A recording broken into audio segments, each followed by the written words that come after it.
Hey guys, I'm sure you all have heard by now, 4th of July flooding in Texas. So there was a flash flooding incident in Texas, and the flood water it tore through central Texas in the early hours of July 4th. Guadalupe River surged, swallowing homes, vehicles, and lives in a matter of seconds. State death toll has climbed to 120, 173 people remain unaccounted for. Among the dead are 36 children from Kerr County, many of them campers at Camp Mystic. Anyway, there has been a lot loss of life and property. So let's watch some of the videos. Yeah, look at that. So yes, we have also seen that this kind of thing in Uttarakhand and in those areas, higher areas. Kerrville, Texas, then and now. The July 4th floods of 2025.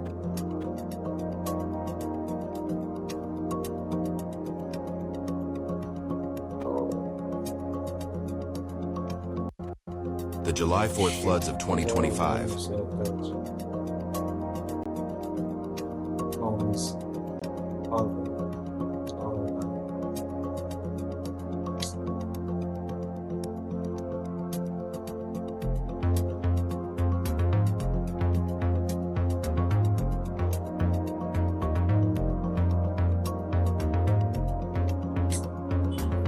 I mean, we have been seeing these kind of things coming out of everywhere in the world, right? In recent times, everywhere we have been seeing these kind of floodings, flash floods just destroying riverbank. Goodbye, Wilsons.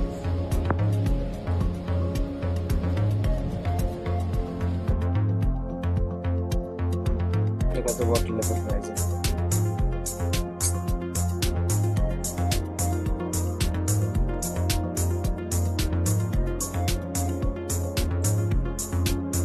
So apparently, 7 months worth of rain fell in less than 2 hours, which caused Guadalupe River to rise an astonishing 22 feet in just 2 hours at the gorge near Hunt, where the river forks. Water level rose to 29.5 feet. Wow. To understand the scale of the tragedy, let's hear this video.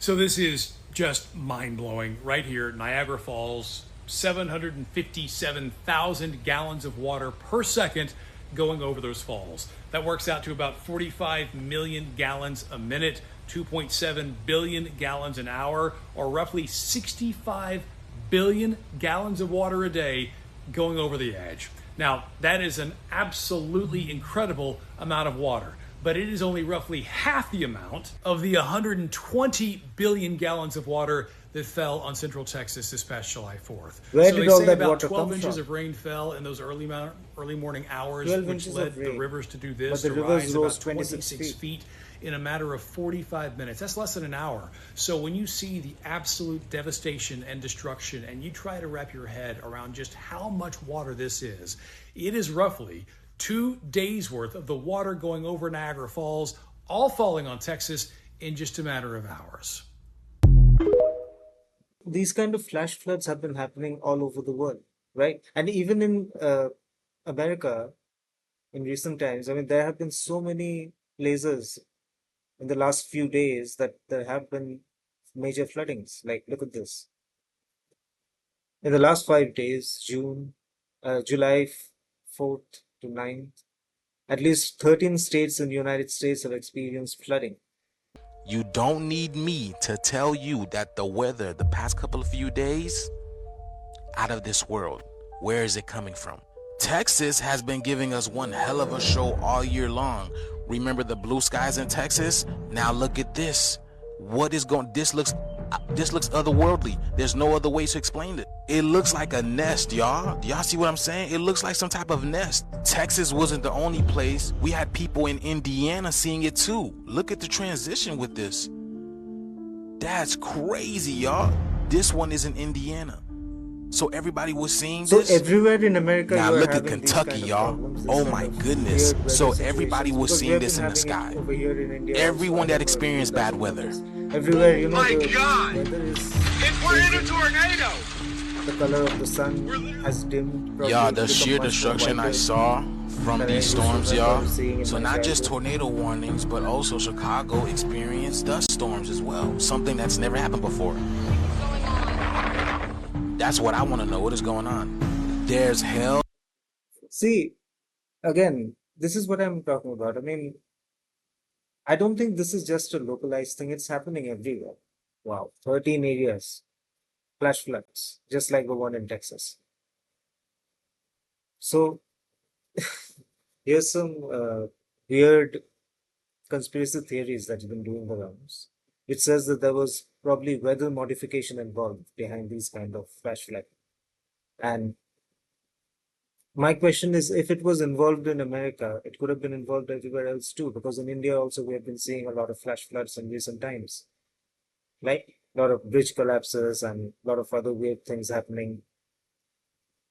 So, how do they do this? One way they can do this is through cloud seeding. Cloud seeding is a type of weather modification that aims to change the amount or type of precipitation, mitigate hail, or disperse fog. It's called cloud seeding, and they are logging thousands of hours every year. Texas covers 30 million acres with weather modification. Utah seeds skies every winter without public input. California lets utility companies steer storm while towns flood and burn. No public vote, no national debate, just quiet control. This isn't about helping people, it's about controlling weather, water, and who gets spoiled. Mainstream media is now reporting that cloud seeding operations took place in Texas just 2 days before the devastating flood. A 20-minute flight released silver iodide into the atmosphere. Silver iodide, targeting two cloud systems. The cloud reportedly dissipated that same day. Despite the timing, the company's CEO Augustus Doiglas says the operation had nothing to do with the massive flooding that struck shortly after. Let's hear this out. It's from Times. You might have seen posts or videos connecting cloud seeding to what is happening in Texas. And then earlier tonight, the CEO of a weather modification company confirmed that planes in Texas did release silver iodide into the atmosphere 2 days before the floods. But he also explained why he says scientifically it does not mean that the two events are connected. Watch this. We're talking about like sub-centimeter amounts of precipitation, be it in snow or rain from every event, which in aggregate can mean hundreds of acre feet, which is very consequential for farmers and ecosystems, but cannot come close to causing flooding unto itself. What if there are more people who are flooding, who are seeding the clouds without anyone else knowing? Could that happen? Could that be a possibility? Just 2 days before this biblical deluge, Augustus Dorico, a 25-year-old tech bro and Teal fellow, was reportedly cloud seeding over Texas with his weather-modifying startup, Rainmaker. Dorico played God with the skies and Texans' lives. My name is Augustus Dorico. I'm the CEO and founder of Rainmaker. We're a cloud seeding company that is enhancing precipitation via advanced radar and also drones for the sake of supplementing water supplies for farms, cities, reservoirs, and wildlife throughout the United States. Cloud seeding is conventionally done with a chemical called silver iodide. Its LD50, so its lethal dose, is 10 times higher than aspirin. And we're using about 50 grams per each operation. That's as much as can fit in the palm of your hand, right? That's less flour than is in a slice of bread. So the amount that accumulates into watersheds is in the parts per trillion after decades of operation, and we have data to prove that from programs that exist throughout the United States. Look at this. I hope everyone is paying close attention to what is being said here. The CEO of Rainmaker admits to not only cloud seeding in the area where the Texas flooding is happening, but it wasn't 2 days before. He says very clearly they suspended operation the day before the flash flood warnings. Our meteorologists actually proactively suspended operations a day before the National Weather Service issued a flash flood warning. So we were ahead of the curve. Okay, let's say, one more of his video. The question is whether or not Rainmaker cloud seeding on July 2nd contributed to storms that occurred On on July July 2nd. 4th? Did it enhance? Did it intensify what we saw some 36 to 48 hours later? Yeah, exactly. Unequivocally, our cloud seeding operations on July 2nd did not impact the flooding that occurred later. Come on. And that said, my heart and prayers are still with all the people of Texas and all the families that have been affected. It was a tragedy. But in cloud seeding on the 2nd, It was a tragedy because you guys goofed we up. are regulated by the Texas Department of Licensing and Regulation, and we have what are called suspension criteria, where if there are National Weather Service flash flood warnings or severe storm warnings, then we cannot operate in those areas per the restrictions and regulations we have. Our meteorologists actually proactively suspended operations a day before the National Weather Service issued a flash flood warning. So we were ahead of the curve. The question is whether or not Rainmaker. See, he says he's ahead of the curve, but my question is that all the cloud seeding that they had already done in that area, didn't it have any effect? I mean, is it just the rain on that particular day, or so? My question is, when they're flooding this area, when they're seeding clouds, isn't that cloud, flying across to some other area and then releasing the precipitation? Maybe that's what happened, because they are saying they didn't seed the cloud. They stopped seeding, they stopped their operations a day before the flash flood warning was given. So that was what, 3rd July? So on 2nd July, they closed their operation. So if that's what they did, flash flood because the flash flood warning came when? 4th July, I'm guessing, because it's a flash flood. Or maybe even 3rd July. So a day before, that means 2nd July. So on 2nd July, they were seeding the clouds. I don't know. It seems a bit fishy to me. So can it modify weather? Let's find out. When you are accused of engineering the weather and weather modification, what would you say to that? Yeah, I mean, for one, I think that this is a very consequential technology, right? Not just anybody should be allowed to modify the weather. There should be oversight and transparency. And so when you are accused of See, engineering the weather and now who decides who gets that power, right?